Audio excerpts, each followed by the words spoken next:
여러분 반갑습니다. 지난 시간까지는요, 우리가 사주팔자의 어떤 형태, 역사 등등을 개괄적으로 우리가 설명을 드렸습니다만, 이 시간부터는요, 본격적인 명리의 진짜 공부로 들어가겠습니다.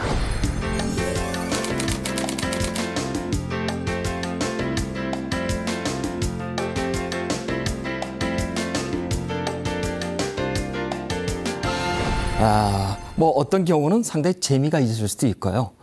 조금 우리가 난이도를 높여가지고 조금 이제 학습이 좀 진행되다 보면 다소 좀 어려운 부분도 없잖아 있는데, 제가 꼭 부탁드리고 싶은 거는 이 명리 공부는요, 외울 부분은 반드시 외워주셔야 된다. 그리고 여러분이 이제 이 공부를 하실 때 제가 해보니까요, 가장 좋게 우리가 쉽게 암기를 할 수 있는 거는 바로바로 손바닥에다가 유성푼으로다가 적어서 외우는 방식을 선택해 주시면 아주 좋더라. 제가 먼저 경험담을 좀 말씀드리고요. 자, 오늘은 말이에요, 지난 시간에 이어서 본격적으로 음양오행을 우리가 공부를 하겠는데요. 음양오행 많이들 들어보셨어요, 그렇죠? 과연 음양은 무엇이고 오행은 무엇인지에 대해서 공부를 한번 해보도록 하겠습니다. 자, 제일 우리 첫 시간이니까 음양에 대해서 공부를 하는데요. 한자를 가지고 한번 살짝 좀 써보면요, 음이라고 하는 것은 이렇게 쓴답니다. 음이고 양은 또 이렇게 쓰고요. 자, 음양은요, 한쪽은 어둡고 한쪽은 밝고, 그렇죠? 우리가 이것을 마이너스가 한다면 플러스로 서로 대비되는 겁니다. 어렵게 설명하지 말고요. 자, 그래서 우리가 아까 주역을 잠깐 좀 전 시간에 보셨습니다만, 주역에 보면은 첫 페이지 개사전에 이런 얘기가 나와요. 음양, 이름 일양이 도이다, 이런 얘기를 한답니다. 이름 하나의 음과 하나의 양이 도이다, 이런, 이 도라고 하는 것은 이 길도자를 써서 도를 하는데, 이걸 우리가 쉽게 설명하면 이런 얘기가 돼요. 모든 것은 로마로 통한다, 이런 얘기예요. 그래서 우리가 명의 이치를 보듬는 모든 것은 무엇으로? 음양으로 통한다.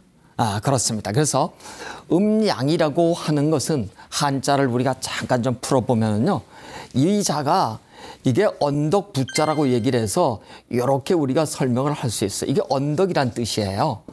언덕에 무엇이 있어요? 이것이 마치 눈과 같은 이러한 상형이 있어요. 어떤 산의 언덕에 무엇이 있어요? 눈이 있다고 하는 것은 춥다고 하는 의미가 돼요. 그 다음에 또 언덕에 또 무엇이 있어요? 얘는 보니까 이렇게 일과 월이 있죠? 해와 달이 있으니까 골고루, 그렇죠? 따뜻하겠죠. 그래서 음은 어둡고 양은 따뜻하다. 뭐 쉽게 얘기해서 서로 상호 대비되는, 우리가 남녀, 그 다음에 천지, 그렇죠? 아까 우리 얘기했던 호흡이란 얘기도 그렇고 그렇습니다. 그 다음에 운명도 그래요. 명은 바꿀 수 없지만 어떻게 운은 매 시간 매일 매월 오잖아요, 그렇죠? 이러듯이 서로 상호 대비되는 것. 그러니까 이 세상 모든 것이 음양의 어떠한 구조로 이루어져 있다, 이렇게 볼 수 있는데, 자, 한번 제가 예를 한번 들어볼까요? 우리가 우주, 이 태양계가 있어요. 이 태양계에, 거대한 이 태양계 속에 보니까 여기에 우리가 지구가 있고 또 달이 이렇게 있습니다만, 우리가 한번 얘를 이거 탁 놓으면 중력에 의해서 떨어지잖아요. 여러분, 하늘을 보세요. 저 태양이 어떤 저런 공간에 떨어지지도 않고 가만히 있어. 저 이상하지 않으세요? 전 아직도 이해가 잘 안 돼요. 그런데 무언가가 서로 밀고 당기는 힘이 있기 때문이에요. 그렇죠? 그러니까 태양은 태양대로, 달은 달대로, 지구는 지구대로 쭉 떨어지지 않고 계속 그 자리를 유지하더라. 그렇죠? 이거 우리가 밀고 당김의 현상에 균형점이 있죠. 그 균형을 유지하니까 자리를 유지하는 거예요. 이렇듯이 우리가 음양을 한마디로 정의하라 그러면 균형이에요. 균형입니다. 자, 제가 지금 주역의 개사전 얘기를 하고 무슨 한자 풀이를 하고 이렇게 어렵게 설명을 드리니까 이게 잘 실감이 안 나요. 우리가 이제 한번 이렇게 설명을 할게요. 여러분, 공부와 학문의 차이를 아시는 분.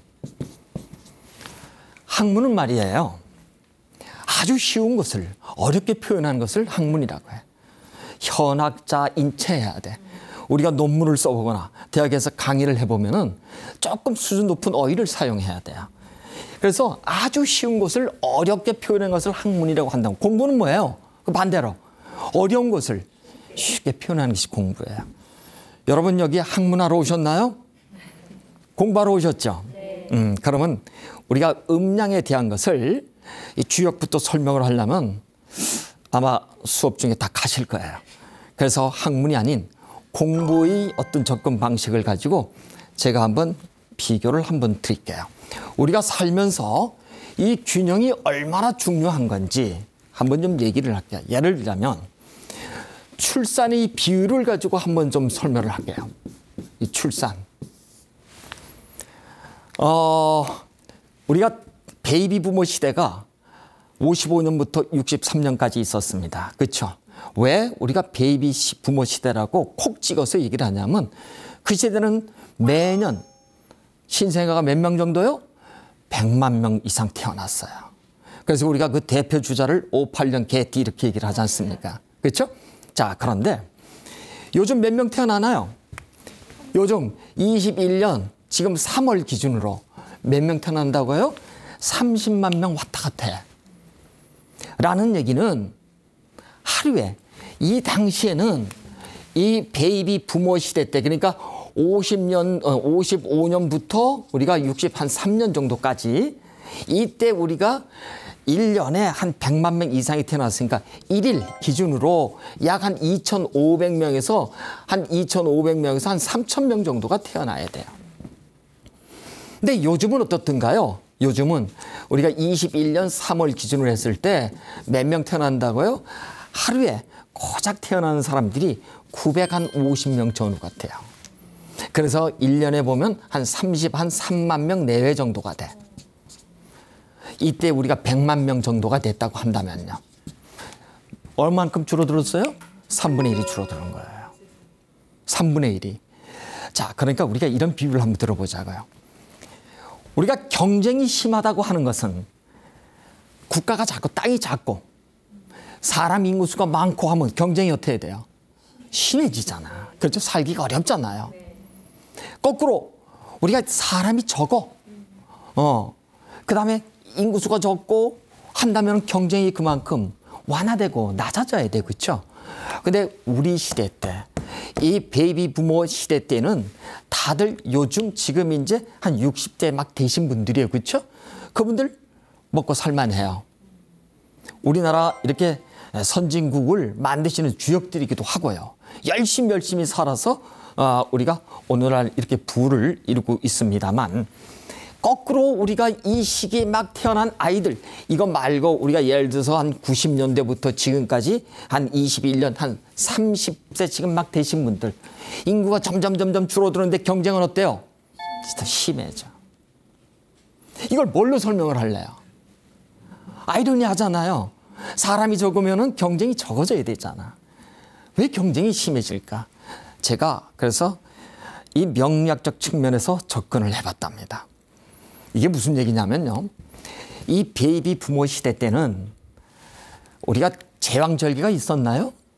거의 없었어요. 그래서 어떻게 했어요? 산파라고 해서 산부인과가 아주 성형외과 해서 밤에 놓는 비율과 낮에 태어나는 비율이 어땠어요? 50대 50 같았어. 그렇잖아요. 이것이 밤 플러스 낮, 여기가 밤은 음이잖아요. 낮은 양이잖아. 얘의 균형이 어때요? 같았어. 0이라고요. 근데 요즘 태어나는 아이들은요, 어떻든가요? 제가 일례로다가 몇 년 전에 안산의 초등학교 1학년의 27명이나 되는 학생들의 출산 행태를 조사를 했어요. 그랬더니 그 중에서 한 25명 정도가 이게 제왕절개로 태어난 아이들이었어요. 자, 여러분, 제왕절개를 해보면은 어떤 현상이 있냐면요. 내가 제왕절개를 밤에도 놀 수 있고 낮에도 놀 수 있고 내가 원하는 시간대에 맞춰서 놀 수 있어야 되는데 제왕절개는 예약이 안 돼. 여러분 양수가 터져서 밤에 응급실에 갈 경우에는 그날 출산이 돼요. 그 다음에 내가 우리 친척 중에 의사가 한 명 있어. 그러면 어때? 그 백으로 밤에 놀 수 있어요. 그러지 않는 모든 사람들은 거의 다 어떻게 한다고? 의사가 출근해서 퇴근하는 9시부터 오전 9시부터 저녁 6시 사이에 제왕절개 해야 돼요. 자, 그러면은 우리가 낮에 태어나는 아이가 몇 퍼센트? 90%예요. 밤에 태어나는 아이는 10%야, 확률적으로. 음양의, 다시 얘기해서 출산의 음양의 비율이 맞았냐, 안 맞았냐? 이때는 맞았죠? 이때는 어때요? 화가 너무 많아. 낮이니까. 이 밤이. 다시 얘기해서 화가 이만한데 요 밤에는 요래. 다시 얘기해서 우리 시대 때는 여러분 왕따라는 얘기 들어보셨나요? 이지매라는 얘기 들어봤나요? 그 다음에 ADHD, 조현 이런 얘기 못 들어봤어. 또 왜 지금 이런 현상이 생겼냐 이거예요. 낮에 불의 기운이 너무 강한 아이들이 너무 많다 보니까 어때요? 경쟁이 심해지고 또 한편은 또 어떻다고요? 이 강한 불의 양의 기운이 이 음의 작은 무리를 내치는 과정들을 우리가 왕따요 이지매 현상이다 이렇게 얘기를 해요. 그래서 저는 이 자리를 비롯해서 차제에 혹시 이 방송을 우리가 이 보건복지와 관련한 공직자 분들이 만약에 보신다면 우리가 밤에도 얼마든지 자유롭게 출산할 수 있는 그 시스템 기회를 좀 달라고 행정적으로 좀 지원을 해달라고 그러려면 아마 수가가 높아야 되겠죠. 그렇죠? 그 부분은 정부에서 좀 지원을 하자. 최소한도 우리가 밤낮의 출산의 균형을 맞추게 되면 ADHD라든가 조현이라든가 이런 것을 제가 장담합니다. 많이 줄어들 겁니다.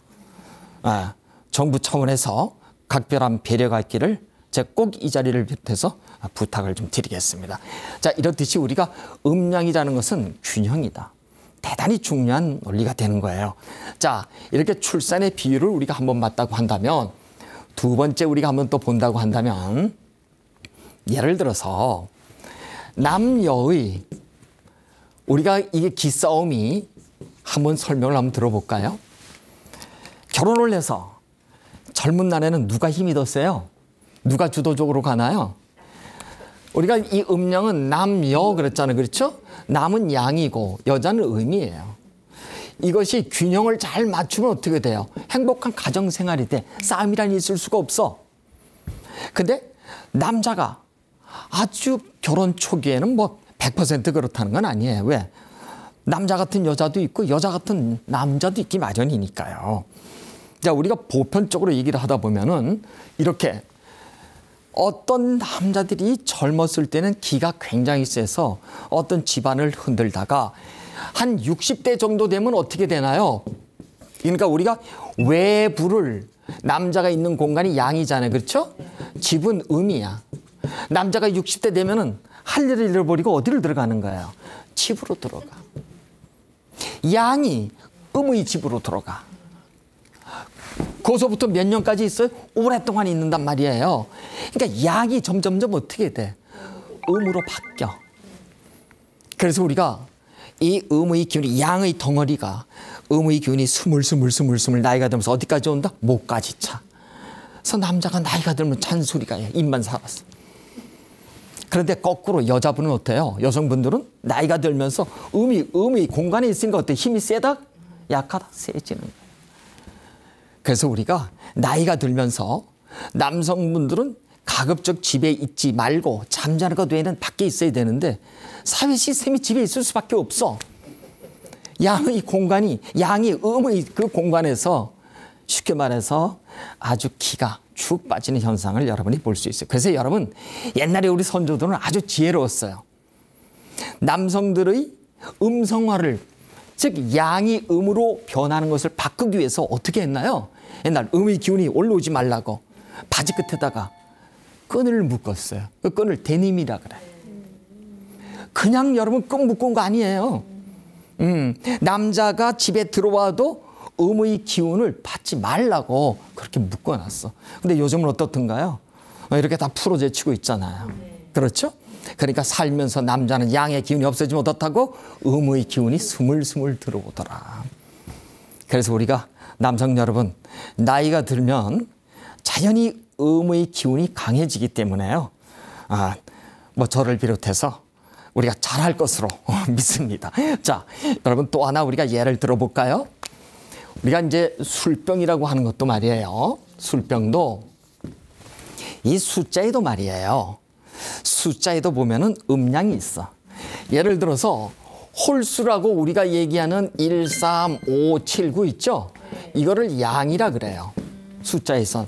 그 다음에 우리가 이제 짝수라고 얘기하는 2, 4, 6, 8, 10 있잖아요. 이거를 우리가 명리에서 음이라 그래요. 그래서 우리가 예를 들어서 음식점에 가서 술을 시킬 때 남성분들은 보통 야 홀수로 1, 3, 5, 7, 9로 시켜라 이런 얘기들을 할 거예요. 이게 뭐냐? 남자가 시킬 때는 남자기 때문에 양의 숫자로 시켜라 이런 얘기를 해요. 자, 술 얘기가 나왔으니까 제가 잠깐 이런 한번 비유를 한번 들어볼게요. 여러분 낮술을 먹잖아요. 밤에 술을 먹으면 이상하게 덜 취하고 맛있어. 근데 낮에 술을 먹으면 어떻든가요? 얼굴이 이상하게 빨개져. 그것도 코끝이 빨개지더라는 얘기예요. 왜?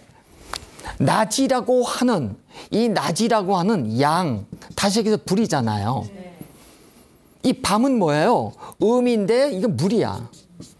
그러니까 우리가 플러스 술을 낮에 먹었다 이거야. 이거 화야. 불이 불을 봤으니 어떻게 돼? 얼굴이 붉어지는 거예요. 그래서 우리가 낮술을 먹으면 누굴 몰라본다? 부모를 몰라본다 이런 얘기가 나와. 자, 그런데 이 불의 기운이 우리 신체적으로 코가 금이야. 얘가 낮술을 먹으면 코가 빨개져. 불이 뭘 친다? 금을 녹이는 거야. 그래서 이상하게 저녁 때 술을 먹으면 얼굴이 붉어지는데 낮에 술을 먹으면 코가 빨개져. 그래서 우리가 낮술을 말입니다. 술을 낮에 먹지 말고 밤에 먹어라. 언제 먹어라? 우리가 술시에 먹으라 그래요. 술시가 우리 시간으로서는 명리 시간으로서는 저녁 7시 반부터 오후 9시 반까지예요. 퇴근하고 딱 마침 알맞는 시간이에요. 아주 맛있어. 그런데 그 술시에만 먹으면은 술이 안 취해요. 참 맛있답니다. 그런데 왜 우리가 술을 많이 먹으면 필름이 끊어지는 현상이 들어올까? 술시 이후가 되면은 깜깜한 밤에는 무엇이 지배한다? 자연적으로 물이 지배해요. 그렇죠? 물이 어마어마한 세력을 형성하는데 거기다가 밤 21시를 넘겨서 우리는 어떻게 한다? 불을 갖다 자꾸 들이대. 얘 균형이 맞아요, 안 맞아요? 안 맞아. 술을 먹으면 먹을수록 어디 들어간 거예요? 물구덩이에 들어가서 그 물 속에 들어가서 필름이 끊어지는 거예요. 균형이 안 맞아서. 그래서 여러분, 우리가 술을 먹는 것도요, 신체적 음식도 그렇고 남녀 관계도 그렇고 출산 비율도 그렇고 세상 모든 것이 음양의 균형을 이루어지더라. 국가 간에도 그래요. 미국이라고 하는 거대한 나라가 중국이라고 하는 사회주의 국가하고 이 지금 음양의 싸움이잖아요. 그렇죠? 그 다음에 우리가 또 모든 이 세상 모든 것이 전부 다 균형론에서 우리가 본다면 부부싸움도 말이에요. 균형론이에요. 여러분 혹시 부부싸움 할 때 남북 통일 문제, 그 다음에 아프리카 기아 문제로 싸워보신 분들 안 그럴 거예요. 아마 뭐 때문에 싸워요? 왜 핸드폰 늦게 받아? 왜 백화점에 갔는데 빨리 사오지 않고 이렇게 늦죠? 왜 화장하는데 그렇게 늦어? 화장실을 그렇게 오래 했어? 막 세세콜콜한 것 가지고 우리가 싸운답니다. 가만히 생각해 보면 어찌 보면 좀 뭐 한심하기도 해요. 싸움하면 좀 큰 덩어리로 싸워야 되는데 그렇다는 얘기예요. 그래서 우리가 이 집안 문제의 싸움도 보면은 남녀 관계의 어떤 기의 불균형이 뭐예요? 싸움으로 이루어져요. 그래서 이것이 우리가 이게 지속화되고 고착화 되면 이혼, 너는 너 나는 나 갈 길을 간다 이렇게 된답니다. 그래서 우리가 균형이 잘 잡힌 사람들끼리 결혼 이걸 우리가 혼사택일이라 그러죠. 굉장히 중요해요. 그다음에 우리가 아까 출산 이 비율에 있어서도 인간의 어떤 출산의 어떤 생태계가 무너짐으로써 이런 보도 듣도 못한 우리 희귀한 병들이 굉장히 병명들이 생겨나듯이 출산도 우리가 잘 좋은 날짜를 맞춰서 균형을 잡도록 한다면 그러한 문제들을 우리가 최소한도 방지할 수 있지 않을까. 그래서 우리는 음양을 어렵게 공부하지 말고 서로 상호 대비되고 상반된 그 관계성의 균형을 우리가 수입과 지출도 그렇잖아요. 그렇죠? 수입이 100이면은 뭐 어느 정도 저축하고 또 어느 정도 지출하고 해야 되는데 수입이 100인데 지출이 150이야. 그러니까 마이너스 인생인 거예요. 이렇듯이 우리의 수입과 지출도 그렇고 또 당장 우리 지금 아주 이 전 세계적으로 문제가 되고 있는 코로나19만 해도 그래요.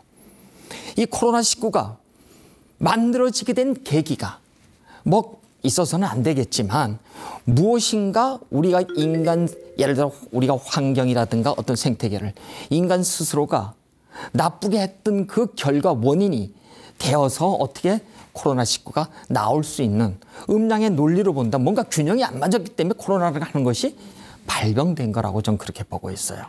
그래서 일단 음양이라고 하는 우리 명리학적 측면에서 봤을 때 음양은 균형이다.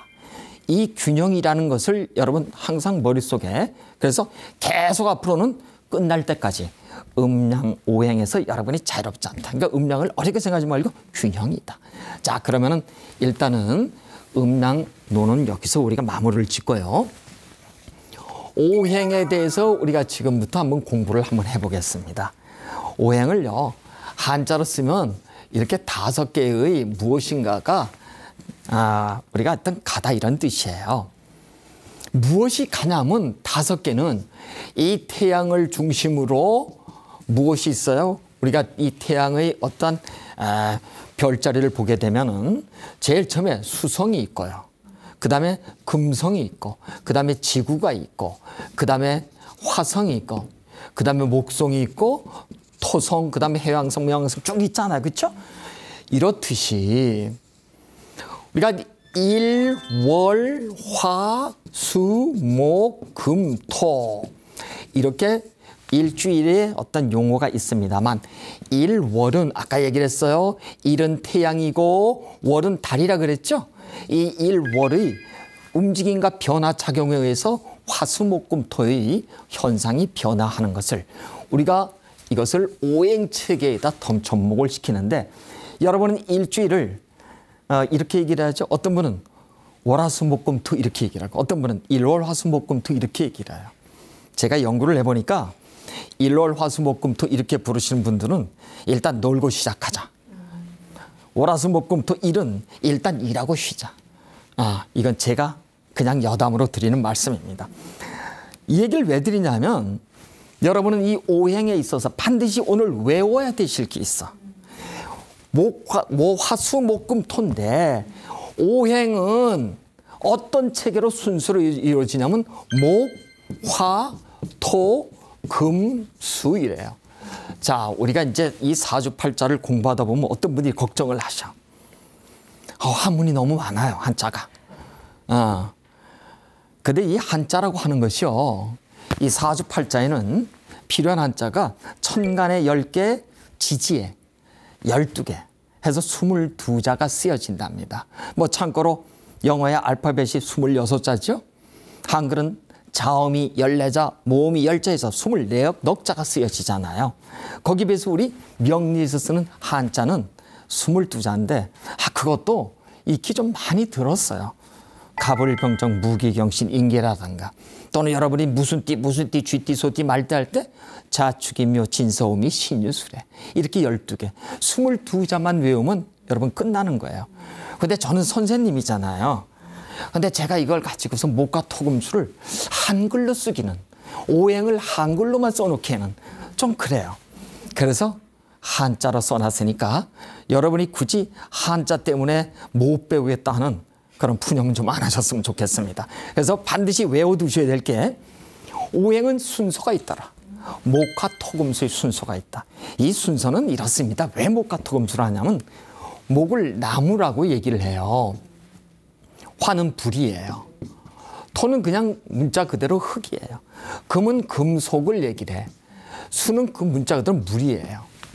이게 뭔 얘기냐? 나무가 우리가 이제 예를 들어서 나무가 지금 새싹이 막 자라. 이 새싹이 막 자라 가지고 꽃을 피우는 것을 불이라고 얘기해. 나무의 꽃. 그리고 이 꽃이 어디에서 피는 거예요? 흙을 바탕으로. 그리고 이 꽃이 지고 나면은 무엇이 된다? 열매가 되더라. 열매가 어떻게 이 겨울에 어떻게 된다?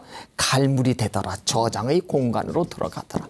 이렇듯이 모든 우리가 이 생명체는 하나의 이 순서적인 유기체적으로 움직이는 우리가 인간이 태어나면 생로병사 하잖아요. 그렇죠? 태어나서 늙고 병들고 죽고 하는 과정이 바로 목과 토금수더라. 인간을 대비한다면 어떻다고요? 인간의 어떤 막 태어나는 유년기가 있고요. 그렇죠? 꽃처럼 활짝 피는 청년기가 있고요. 그 다음에 우리가 열매, 가을에 해당하는 장년기가 있고, 그 다음에 우리가 물속으로 들어가는 노년기가 있더라. 그렇습니다. 이렇듯이 목화토금수라고 하는 것은 왜 우리가 쉽게 화수목금토 하면 쉬운데 목화토금수라고 굳이 했을까? 이러한 오행의 흐름도를 우리가 보듬으려고 목화토금수라고 얘기한답니다. 그런데 이 명리를 처음 배우는 분들이 이 목화토금수가 여러분 아무것도 아닌 것 같은데요. 이걸 못 외워요. 그다음에 금이지, 토지, 일이지 이렇게 나와. 그래서 여러분 손바닥에다가 목화토금수를 적어놓고 오늘부터 목화토금수. 그런데 생각을 해보시면 싹이 꽃을 피우고, 그렇죠? 꽃이 이게 땅 위에 이렇게 서 있잖아요. 생명을 머금고, 그 다음에 이제 갈무리 하는 금, 그 다음에 물 이렇게 얘기를 해요. 자, 우리 인생도 말이죠. 이 색깔로 본다면은 색깔로도 봐도 목은 아주 태어났으니까 푸릇푸릇하잖아요. 청색 이렇게 얘기를 해요. 이거 화는 이미 보니까 심장 허트니까 붉은색이잖아요. 그렇죠? 그 다음에 토는 노란색이야. 황색이야. 금은 뭐예요? 색깔이 흰색, 백색이야. 수는 검은색, 흑색이다. 이렇게 얘기를 해요. 자, 그래서 우리가 사주팔자 명리학이 중국으로부터 시작됐어요. 그렇죠? 중국이 지금 이런 중자를 쓴답니다. 많은 국가들 가운데 이 중국자를 이렇게 쓰는데 가운데 무엇이 있어요? 토가 있죠? 목화토금수. 그렇죠? 중국의 황제들이 입는 색깔이 뭐예요? 노란색이야. 중국의 황제들. 근데 우리나라 예를 들어 임금은 어떤 색깔이었어요? 붉은 색깔이었어요. 거의가. 그리고 중국이 이렇게 노란색을 입는 이유가 중국이 어떻다고요? 전 세계 국가 가운데에 있는 양쪽을 아우르는 그러한 어떤 국가의 위치이기 때문에 우리가 황색을 쓴다라고 얘기를 하는데, 자, 여러분 비유를 한번 드릴까요? 여러분 우리가 누군가가 상이 났어. 돌아가셨어. 그러면 우리가 어떤 색깔을 입든가요? 검은색을 입잖아요. 주로. 그렇죠? 왜 검은색을 입을까요? 푸른색이 아니고 검은색을 입는 이유가 어디예요? 마지막 가는 북망상천이 색깔이 어떻다고? 검은색이기 때문이랍니다. 이렇듯이 오행이라고 하는 것은 그 흐름도가 있어요. 우리가 인생도 그렇고 어떤 제품이 우리가 고안이 돼서 만들어져서 사용하다가 또 폐기 처분되는, 그렇죠? 생로병사의 어떤 이게 사이클, 이 사이클을 우리가 목화토금수라고 한다. 자, 그러니까 어렵게 생각하지 마시고 음양은 뭐라 그랬을까요? 균형이다. 그 다음에 우리가 목화토금수는 뭐라고요? 우리 생로병사의 인생의 사이클 흐름이더라. 이렇게 볼 수가 있습니다. 자, 그러면 이제 이 정도만 가지고 제가 여러분에게 한번 이런 얘기를 한번 좀 드려볼게요. 어떤 사람이 막 태어났어. 예를 들어서 연, 월, 일시가 있는데 어떤 사람이 이렇게 얘기해. 연월일지를 이렇게 쓰지 왜 이렇게 써요? 뭐 대치나 매치나 똑같은 얘기인데 이렇게 우리가 쓰기로 약속을 했기 때문에 이렇게 쓴답니다. 이렇게 써도 상관없어요. 막 태어났는데 내가 불로 태어났어. 불로. 그런데 내가 주위 보니까 전부 다 불이야. 불년, 불월, 그 다음에 불시에 태어날 수도 있죠. 이 사람은 어떤 사람이에요? 성장이 어떤 사람 같아요? 앞뒤 재지 않고 활활 타오르는. 그러니까 이 사람은 내성적이다, 외향적이다, 내형적이다, 내성이다, 외향이다? 어때요? 내향이 아니라 외향이에요. 그렇죠? 그런데 너무 불이 많아. 불이 많으니까 어때요? 이 감정 기복이 너무 심한 거야. 자, 우리가 나무는 어떻든가요? 서 있는 단계잖아요. 쭉쭉쭉쭉 자라는 단계예요. 불은 어떻을까요? 활활활활 타올라. 불은 낮아졌다 올랐다 이렇게 타오르죠. 토는 어때? 땅은 우리가 고정적이요, 영속성이요, 부동성이요 이렇게 얘기를 해서 가만히 있잖아. 그래서 땅값이 여러분 부동산이 올라가는 게 뭐 때문이에요? 부동성, 영속성, 고정성 때문에 그래. 만약에 불처럼 막 움직인다고 한다면 부동산 값이 그렇게 올라갈 수는 없어요. 늘리면 되니까. 이렇듯이 이 불바다를 낳잖아요. 이 아이는 감정, 기복 너무 심하구나. 이런 아이들은 조연이 있구나. 우리가 그렇게 볼 수가 있어. 근데 어떤 아이가 보니까 이렇게 태어났어 보니까 거꾸로 전부 다 물로 태어났어. 물로 이렇게 태어났다고 보죠. 이 아이는 어떤 아이예요? 이 아이는 우울증 중에 우리가 우울증이라고 얘기를 하잖아요. 그렇죠? 이 아이는 아주 조연이 있는 반면에 이 아이는 물속에 가라앉아 있죠. 우울증이 있는 거예요. 그래서 어떤 아이는 엄마 손을 잡고 갈 때 이렇게 가. 엄마 뒤를 쫄래 따라오는 아이가 있는 반면에 어떤 아이는 엄마 손을 끌고선 막 뛰면서 가. 엄마 빨리 와 이러면서 막 뛰어가는 아이 있죠. 앞에 아이. 여긴 뒤에 아이예요. 자, 그러면은 한 비유를 해볼까요? 이 아이가 직업을 갖는다고 봐. 예를 들어서 우리가 어떤 회사의 광고, 홍보, 영업직을 뽑는다. 어느 쪽이 맞을까요? 화가 많은 사람이 맞겠죠. 활동적이야. 근데 무엇인가를 연구하고 기획하고 어떤 것을 전략을 하고 생각을 하는 분야에 누가 있어야 될까요? 물이 있는 사람. 그렇죠? 그래서 우리가 어떤 유형으로 태어나는지를 안다고 한다면 그 아이의 심리, 성향, 성격, 그 아이의 직업적성, 학과적성 우리가 알 수 있는데 이 아이 보고 엄마가 자꾸 얘기를 하는 거야. 뭐라고? 너 연예인 되라고, 가수 되라고. 이 아이는 한없이 울증으로 깔아앉아 있는데 연예인이 되나요? 안 돼. 옆집에는 가수가 됐다더라. 너도 되라. 돼. 안 돼. 이렇듯이 우리의 일생의 타고남을 알고자 하는 그 수단, 기제로서 사용할 수 있는 것이 뭐다? 사주팔자다. 이 목화토금수 오행의 흐름도를 가지고 얘기를 한다. 그렇습니다. 그래서 이 목화토금수 오행이라고 하는 것은 단순하게 보이지만 아주 큰 의미가 우리가 내포되어 있는 아주 중요한 기호랍니다. 자, 그러면 이제 목화토금수를 가지고 우리가 이렇게 한번 좀 보자고요. 어떤 것이 예를 들어서 우리가 생이라고 하는 단어를 써요. 생이라고 하는 것은 이제 이런 게 있어. 내가 너를 생하다 이렇게 얘기를 하고 너가 나를 생하다 이렇게 얘기를 해요. 이 생이라고 하는 것은 도움을 준다 이런 뜻이에요. 그 다음에 또 한편으로는 극이라고 해서 이 단어를 꼭 외우셔야 돼. 극은 내가 너를 못 살게 하다. 내가 너를 극하다. 너가 나를 극하다. 이 네 가지 관점에서 여러분이 반드시 생각을 하셔야 돼. 자, 이게 무슨 뜻이냐면은 엄마가 자식을 어떻게 하는 거예요? 어떤 조건이 있어 사랑하는가요? 무조건이야. 그렇죠? 아주 희생적으로 사랑을 해. 자, 어떤 어머니가 모기 꽃을 피울 때 우리는 어때요? 참 이 꽃을 내가 어떤 조건이 있어서 이 목생화하나요? 도와주나요? 불에 쏘시개가 되나요? 아니에요. 그렇죠? 무조건적으로 주는 것. 내가 너를 생한다 이렇게 얘기를 해. 어머니의 지고주순한 사랑이에요. 그런데 거꾸로 얘기를 하자고. 너가 나를 생해. 이게 무슨 얘기냐면 너가 나를 생한다? 목이 이렇게 있어. 그 다음에 수가 이렇게 나를 생하잖아요. 그렇죠? 물이 나무를 도와주는 형국이잖아요. 자, 여기는 모친이야. 여기는 나고. 그렇죠? 너가 나를 생하니까 내가 너를 생해. 자, 내가 누군가를 생한다는 것은 어떤 우리 행동으로 본다면 능동적이요, 주도적이요, 활동적이라 볼 수 있죠. 나는 가만히 있는데 너가 나를 생하는 입장이란 뭐예요? 받는 거잖아. 수동적이고. 그래서 우리가 밑을 마마보이요, 위를 뭐예요? 엄마 말을 잘 안 들어. 내가 주도를 해야 되니까. 그래서 우리가 이 생하다고 하는 것도 내가 생하는 것과 너가 나를 생하는 두 가지 관점에서 볼 수가 있고요. 또 우리가 극을 보자고요. 극은 이런 얘기예요.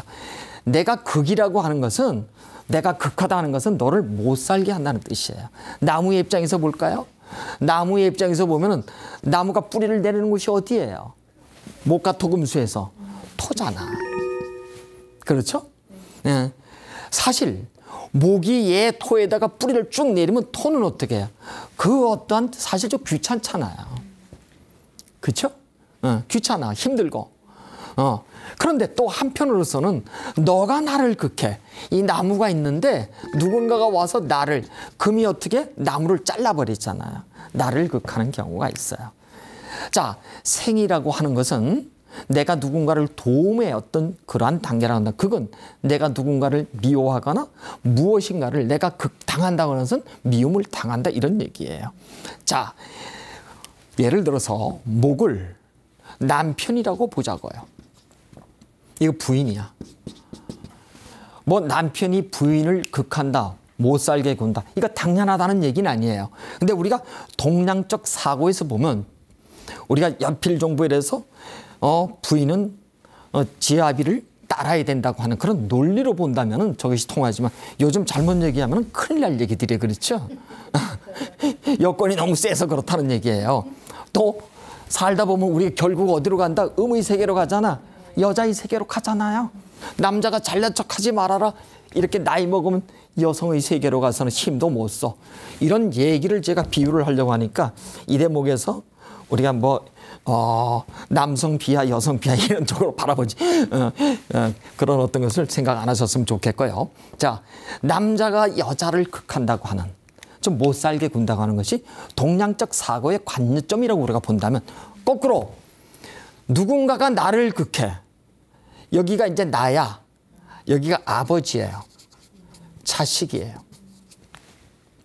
다시 얘기해서 이런 얘기가 돼요. 자식은 아버지를 극해. 남편은 어머니를 극하고, 그러니까 남편은 부인을 못 살게 굴고, 그 못 살게 구는 아버지를 누군가가 극한다고? 자식이 극해. 그래서 여러분 보세요. 어머니가 왜 그토록 자식을 놓으려고 하는지 아세요?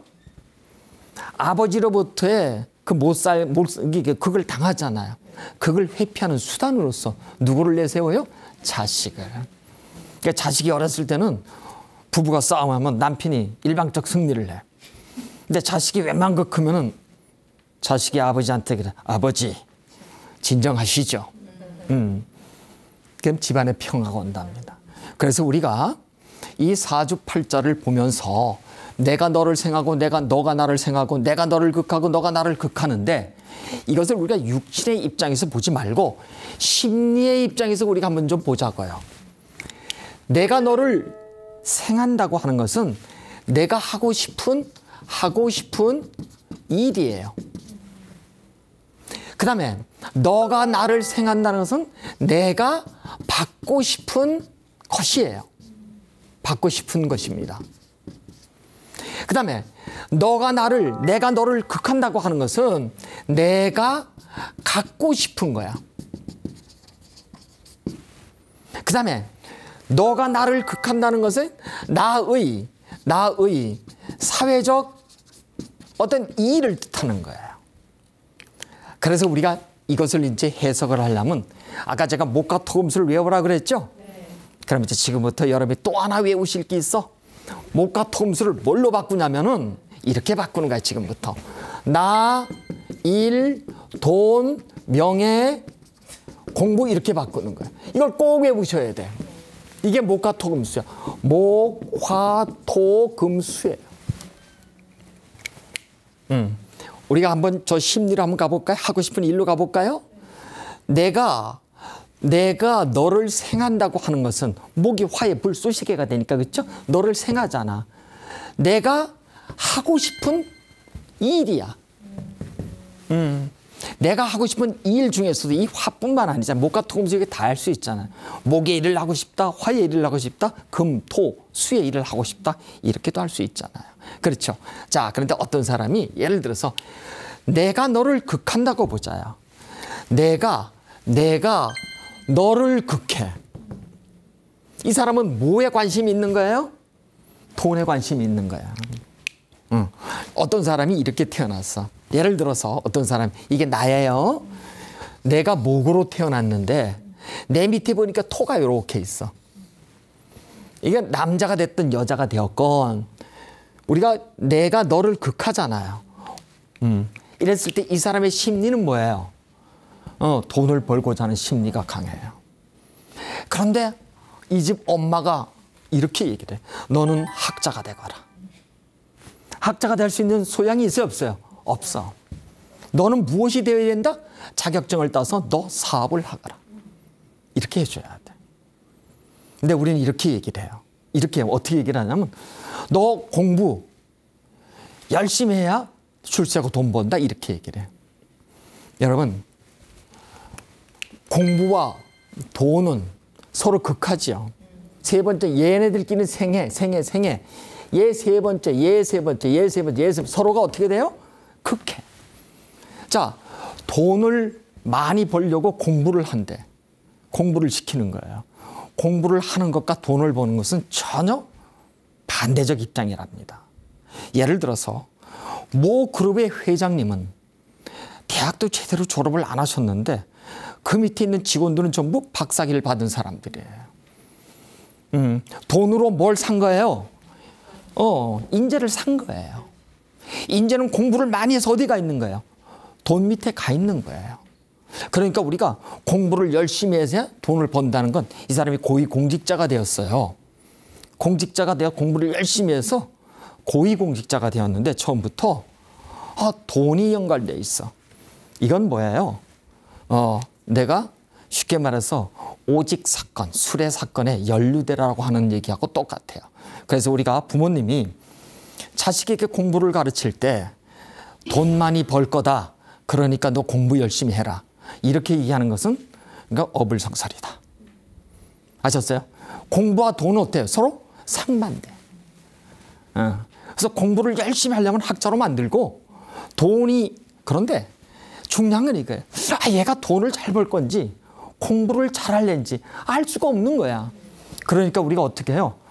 고등학교 졸업할 때까지 너 웅변 배워? 우리 애도 웅변 배워. 너 피아노 배워? 얘도 피아노 배워. 얘가 글쎄 검도를 배운대. 그럼 나도 검도 배워. 붕어빵을 생산을 하는 거예요. 다 붕어빵 식으로 다 찍어내. 대학을 가야 되는데 내가 미래에 뭘 해야 될지 몰라. 모르니까 어떡해. 옆집에는 야 법대를 간대다. 야 나도 자존심이 있지. 최소한도 너도 법대는 가야 되지 않니? 법대 집어넣어. 그런데 이 아이가 법대를 나와야 될 나이가 아니라 연예인에 대해 팔자였어. 얘가 목으로 태어났는데 화가 너무 많아. 얘가 이 화가 너무 많으면 어떻게 돼요? 감성계를 드러낸 일을 해야 되잖아요. 그래서 이런 경우는 일단 대학을 나왔는데도 어떻든가요? 적정한 어떤 직업을 찾기가 대단히 힘들어. 내가 어떤 일을 해야 될지 몰라. 그래서 예를 들어서 어떤 부모가 너 어떤 일이 있어도 서울대학교 S대는 너 꼭 가야 된다. 그 과가 농대라도 괜찮다. 근데 이 아이는 실제는 말이에요. 법대와 관련한 어떤 탤런트를 타고났던 거예요. 근데 농대를 나와서 어떻게 농업 관련한 연구 이런 어떤 회사에 근무를 하다가 한 40, 50대니까 인생의 회의가 들기 시작해. 이건 아닌가 봐. 해서 다시 한번 돌이키려고 하는데 여러분 직업은 수십 개 바꿀 수 있지만 학교는 말이에요. 그 때가 있어요. 바꿀 수가 없어요. 그래서 우리가 어떻게 해요? 이직한답니다. 어떤 사람이 의사가 되었어요.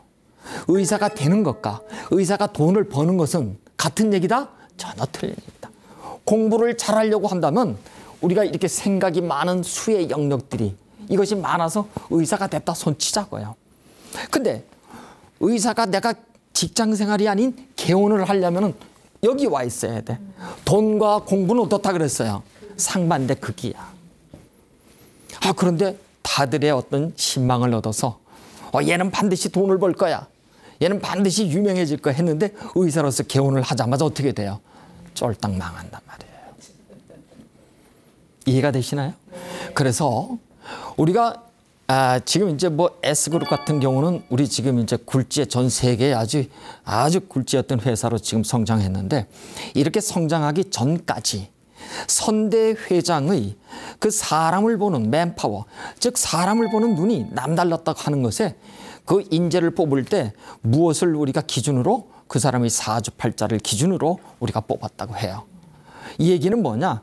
적재적소의 사람을 인재를 배치할 수 있는 용병수를 그것이 오늘 S그룹의 뭐예요? 저력이다.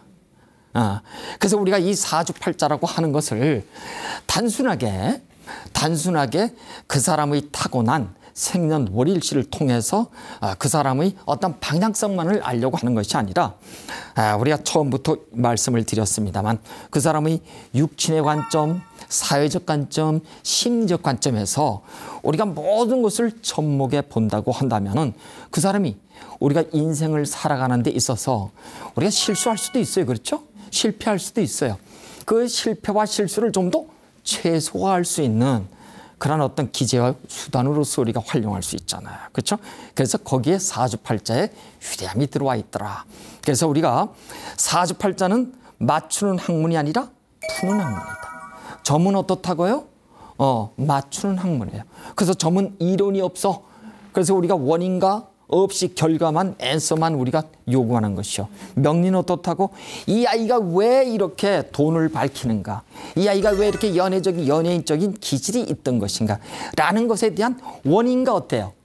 결과를 우리가 명확하게 우리가 도출해 놓을 수 있는 하나의 수단으로서 이 사주팔자를 우리가 사용하는 것은 대단히 유용하다.